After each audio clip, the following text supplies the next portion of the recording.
Hi everybody, welcome. My name is Alexis. I am here to talk about every and anything regarding life lessons, self-growth, and finances. And let's get into it. So today I would like to cover 5 different ways which I save more money. I do understand that some of these, maybe all of the ways in which I save money might not work for everybody. Take what helps and don't worry about what doesn't really help.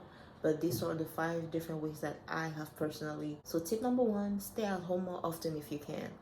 I spend the most money when I go out. Sometimes I go out simply for a walk or just for a drive, and I end up buying something, right? I end up stopping by Target or I end up stopping by TJ Maxx, and there's always something nice and there's always something that I needed that I forgot I needed, and it just so happens to be there.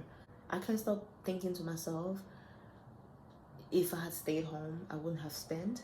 And I usually go back to return the product, but that's also a waste of my time. So I would say stay at home as much as you can. I know this is very hard for some people. I think some people just like the outdoors, which is fine as well. I do, or at least I used to. But on my journey towards financial freedom or just becoming more financially aware, staying home has become something that I kind of have to do because out there's just nothing but temptation. One of the best way to save money is to stay away from temptation, and that would be to stay at home. Tip number 2 kind of goes into staying at home more often. Tip number 2 is cook and eat at home as much as possible. And the reason why this is a tip separate from the previous one is because sometimes we stay at home but we can still order food from home, so it's still spending money, especially when it comes to delivery prices. I mean, getting things delivered would double the price of your dinner. Like, delivery prices are very, very high, and this is not even just regarding your finances, this is regarding safety as well, because when you cook at home you have more control over what you consume and what you put in your mouth and your body. Think about cooking at home and eating at home as a way to be a little more cautious and as a way of having more control over what you eat, over what you and your family eat. Eating at home benefits us in more than just one way. That's what I'm trying to say. So cooking at home is very good for your wallet, and it's also a way to stay safe. Number 3 is find a way to keep yourself distracted. One of the ways I kept myself distracted in the past was shopping. It's not very helpful because there's always something nicer that comes out every day. There's always a new trend. There's always a new outfit that looks prettier than the one you bought last year. There's always a new snack, always a new drink. Starbucks always have something new, I guess. I don't know. I haven't been to Starbucks in a while. But there's always something new to try that involves opening your wallet and giving you money.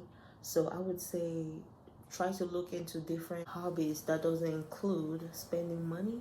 For me, for example, I try to be a little more active at the gym. It just stops me from going to places where I'm going to spend my money. So I try to get into fitness, maybe bike riding, record videos like I'm doing right now.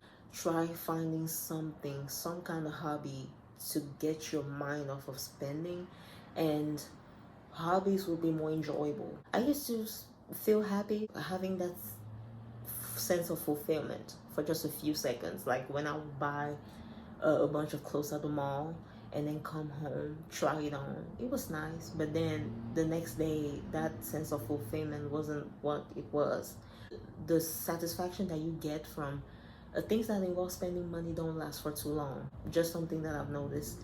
So, just spend time doing other things that might bring you more joy and fulfillment. Just maybe read a book for those who don't mind reading books. Try to stay distracted and try to find a hobby that's not gonna have you spending too much time opening your wallet or just giving away money. So tip number 4, try to find a substitute for something that requires you to spend money on weekly, daily. For example, I would say when it comes to cleaning, I stay away from paper towels because I just don't think it's financially smart. Like I hate the idea of spending money on something just for it to end up in the trash. Like it just bugs me so much. So things like paper towels I don't buy. I would rather spend money on like a washcloth and then throw it away after a month. Things like trash bags, like it's crazy, like just buying trash bags just to then have your trash in it and put it in the trash. So again, like I said earlier in this video, my tips are not for everybody, right? But I would try to find as many free bags as I can. Sometimes you go to some grocery store now. If you are on the East Coast, I think they don't pay for plastic bags when you go to the store. But here on the West Coast, yeah, you definitely have to spend 10 cents per bag. So I try to, not every store would make you spend 10 cents per bag. So I would try to go to the stores that don't. That's how I think about it. So I would say things like paper towels, I would switch for cloths. It's less money. Trash bags, I would try to get as many free plastic bags from my local grocery stores as I can and use that as trash. Another example would be a car wash. I would try to go to a self-serve car wash versus an actual car wash where somebody has to take your car and take care of it. Now, again, my tips are not for everybody, but at a self-serve car wash, I think I spend about $8 or something like that. No, sorry, I spent about $4 for about 8 to 10 minutes of wash time. At a regular car wash, it would take way longer, and then I think I spent about $40 just to have somebody wash my car, and I'll probably have to go back in a month or so. So again, it just depends on how you want to look at it, if you think it's worth it or not. But anything that has me spending money, I will try to see how I can cut on it, or what substitute I can find to not have to open my wallet as much. And then tip number 5 would be always open your mind and your ears to new advice and new lessons.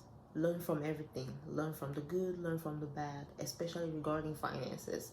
If you don't have that much positive financial influence around you, you can still learn from bad influence. So just look around you, the people who are very bad with your money. Look at the outcomes that they get. Remember that you don't want to be like them and do the opposite of what they're doing. That can also help. Don't don't spend all your money on shoes. Nobody needs a $200 pair of sneakers. Yeah, nobody needs a $1,200 pair of Yeezys. Like nobody needs that. Nobody. Listen to a lot of financial gurus. Some of them are not the best, but and learning something from everybody, it's never a mistake. It's always beneficial. So listen to as many podcasts on finances as you can. Listen to financial advisors on social media. They're everywhere. TikTok, Facebook, Instagram. If you have access to those, just take notes of what they're saying. Think about your wallet. Think about what's best for you. Listen listen to everybody around you and see what you can take from them. Always be open to new advice. Always be open to new lessons. Always be open to listening to others, and think about the future that you want to have financially, and see what works best for you. But please understand, especially when you start being more financially conscious, saving money is something that is very hard to do. So practice makes perfect, and it might take a little time to for all of these practices to come naturally. And voila, those are 5 main tips that I've been using to save money over the years. It has worked for me so far, and I really hope it works for you as well. Please don't be shy and come back and let me know if you tried any of them.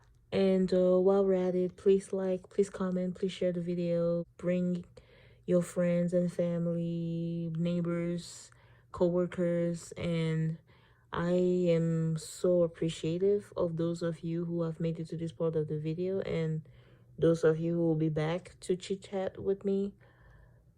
Thank you so much for being here, and I will catch you next time.